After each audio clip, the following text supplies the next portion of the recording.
Hey guys, what is up? It's Dusty here, and welcome back to another episode of the Daily Crypto News. Today, we have a lot to discuss. Starting it off, the SEC has just posted something on Twitter, which I can only describe as one of the most laughable things of the last decade.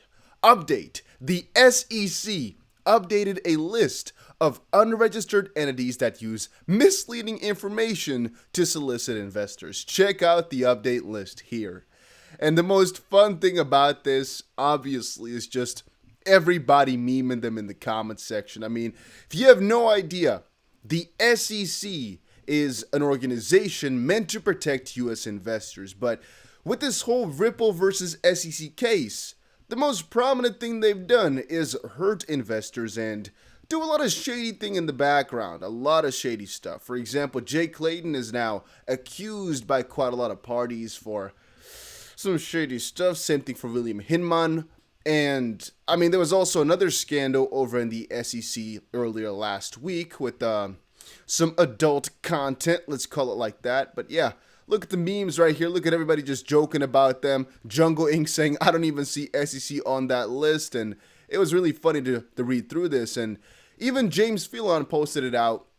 I see some really funny memes coming out on this one. The ammunition the SEC provides seems endless, which is that they themselves are their own biggest trolls, which I found interesting. It's like they know that they're in such a predicament, and so they're just fueling the fire or something like that. It kind of seems like that. Now, if you are enjoying these daily crypto videos, guys, make sure you press the like button. It just helps out the video perform a little bit better in the YouTube algorithm. I know a lot of you guys don't mind to press it, but if I don't say, I think a lot of people forget that it just helps out that much. So make sure you press that little button.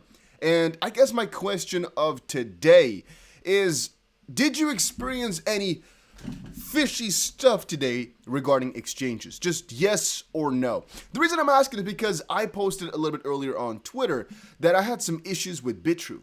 And man, oh man, was this an annoying issue. Let me tell you guys about it. So Bitrue is an exchange which I use all the time. All right, I use it all the time. Don't get me wrong.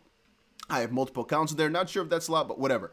Right? So one of my accounts has a lot of just stupid altcoins in there, because why not? And one of those is Sun, and I have 5,000 of them because that's maybe $140. Now, what happened, which is the most interesting part, is that my balance from yesterday all of a sudden was $100,000 more than it was normally. I'm like, that's strange. And then today it's up another $125,000. I'm like, there's no money in this account, like almost nothing. How can it be that? Did an altcoin boom or what happened? And I start to look through it and I see bada boom, bada bing. This altcoin here is $140,000 worth all of a sudden. But then you start to kind of think, Sun is not tradable. 5,000 went from $130 to $140,000. There's something wrong, right? So I of course immediately saw there's something wrong because it's Sun that did this. At first I couldn't see any coin at the top, but now of course you can see this coin at the top. At first there was no coin showing any ridiculous prices, only afterwards, but it's just glitchy. It's just completely glitchy. And I went over to check and they said there was a swap, which basically meant that this 5,000 is supposed to go divide by 1,000.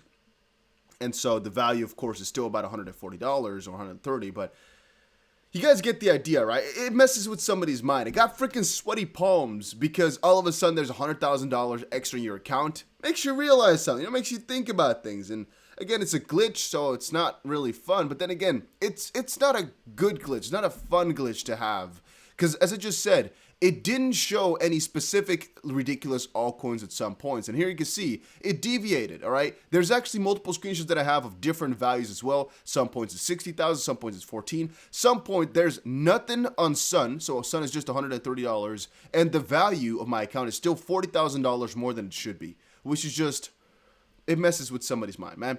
But then again, it might be because exchanges are having some ridiculously big issues right now. Exchanges are having some severe issues today. Coinbase had some issues, and you guys were spamming me like crazy that every exchange was down or having issues. I usually am live streaming when that stuff happens and we go research it, but right now, I guess it's more apparent because, well, Coinbase was down, and down is what they were. It's not a little bit down, but no, fully freaking down, and that's not something you see happen too often, so that was definitely interesting to witness.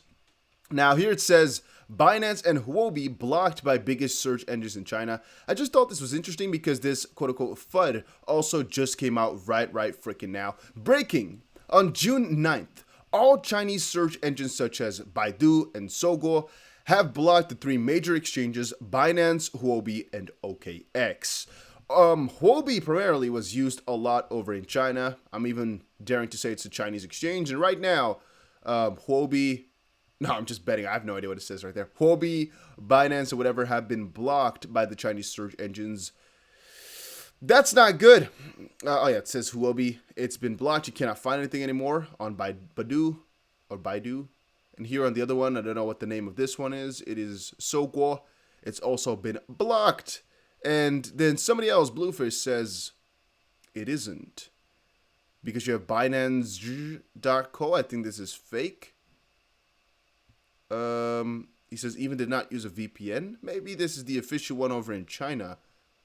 BinanceZhongguo.co. Could actually be so. I'm not that aware.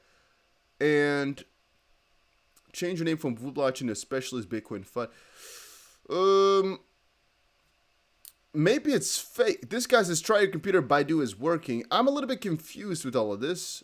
Then again, you guys get the idea, right? There's some FUD about it. There's a little bit of a discrepancy with what story works. I'm not over in China. I have no freaking clue, but I just noticed it. Thought, hey, let me quickly share it with you guys because exchanges are having some issues, and maybe China is working on an extra campaign here to block things. I'm not exactly sure. Then regarding the price, what an interesting little journey here. And I do wonder, have these exchange outages had any effect on the prices? And also, of course, what is about to happen? I mean, this crossover, the death cross, is still looming in.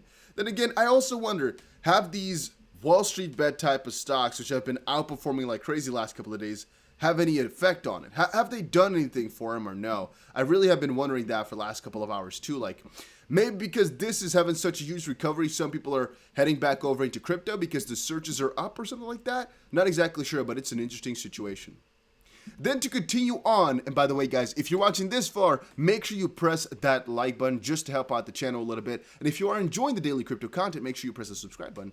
XRP lawsuit, what's the existential threat Ripple is facing? You know, there's actually a couple that I would like to put into perspective here. One of the things which is apparently going on, and it's apparently a problem, is that Ripple is the only one that would actually face a really serious threat if the discovery would be continued. And what that basically means is that the SEC right now is trying to continue this whole discovery process for another 60 days, and they seem to forget or seem to not post or not care about the fact that that would severely hurt Ripple. And I'm thinking maybe there's two sides to that one. Maybe the SEC wants to extend their discovery, which once more is this current phase right now that the lawsuit is in, to just find some extra dirt on Ripple because right now they have nothing. Or maybe on a different end of things, they are trying to do that because they know that Ripple might perish if they continue this on for the next couple of months. I'm not exactly sure, but Attorney Jeremy Hogan and even I in my previous video posted, the best part of this opposition by Ripple is when it points out that many of the delays the SEC complains about were caused by the SEC itself. For example, failing to turn over documents relating to Bitcoin and Ethereum status as a security after being told twice by the judge, legal judo. It's a fun situation, and the existential crisis relies on this part where if, again, 60 days of extension are granted, Ripple might not be able to survive that as a company. That's basically what they claim. Not sure if that's the truth, but that's something that they kind of claim. It's going to hurt them disproportionately. Then a regulator, Elizabeth Warren, goes after Bitcoin. Senator Elizabeth Warren, DMAS, on Wednesday expressed her displeasure with Bitcoin, calling it a terrible currency that's really only useful to criminals and speculative investors. The comments came during a Senate subcommittee hearing on the possibility of a central bank digital currency. And all I can say about that one is a BS. That's all I can call that one. It's pretty stupid, pretty BS, but let people have their opinions, right? That's exactly what I'm feeling right here, too. Let her have her opinion. I don't agree with that, but all right. Then, should you buy Theta in June? A little bit of a side note, I would say, is that there's actually quite a lot of crypto which have a correlation with Bitcoin right now that shouldn't be there. Let me express that further. Theta is one of those coins which actually performs quite well when Bitcoin is going down, but to be honest, Theta and so many others in the top list, like Filecoin, for example, too, and a couple other examples we can come up with later. A lot of those coins in the top list should not be going down when Bitcoin goes down because they're just so different and they don't rely on it. Like Dogecoin, Litecoin, Bitcoin Cash, all of those are kind of on par. All the same type of technology to some degree, all should be following the same type of road. But a thing like Theta, a thing like Filecoin, they're so different. They have nothing to do with each other. Why should they fall? And I've been thinking about that for a really long while here. Even VeChain potentially. All things which have a really big purpose, completely aside from being a store of value or being just close to Bitcoin as a use case, like Litecoin is. Well, yeah, they shouldn't really fall as much, right? That's something which needs to develop over the next couple of months. And I'm really watching it closely to see how that's going to develop. Then, billionaire investment banker Ken Mullis reveals intention to pursue investment in crypto. I've told you guys about this like the last couple of months. I'm going to tell you guys again. Billionaires will get into crypto. It's just a matter of time. Most of the billionaires, however, will eventually get into crypto. It's just a matter of time. Most banks will get into crypto, though. It's just a matter of time. And I believe firmly that most banks will eventually run with or on Ripple. And the CBDCs, of course, will be bridged by XRP. It is just, again, my own opinion, a matter of time. Make sure you understand that none of these videos are financial advice. It's just my opinion as a random guy using the internet too. All right, I'm just a random guy. Don't trust my words. Do your own due diligence. And this is just whatever I found, and I drew some conclusions out of that. But yeah, thank you all for watching. Take care and have a nice, very, very nice day.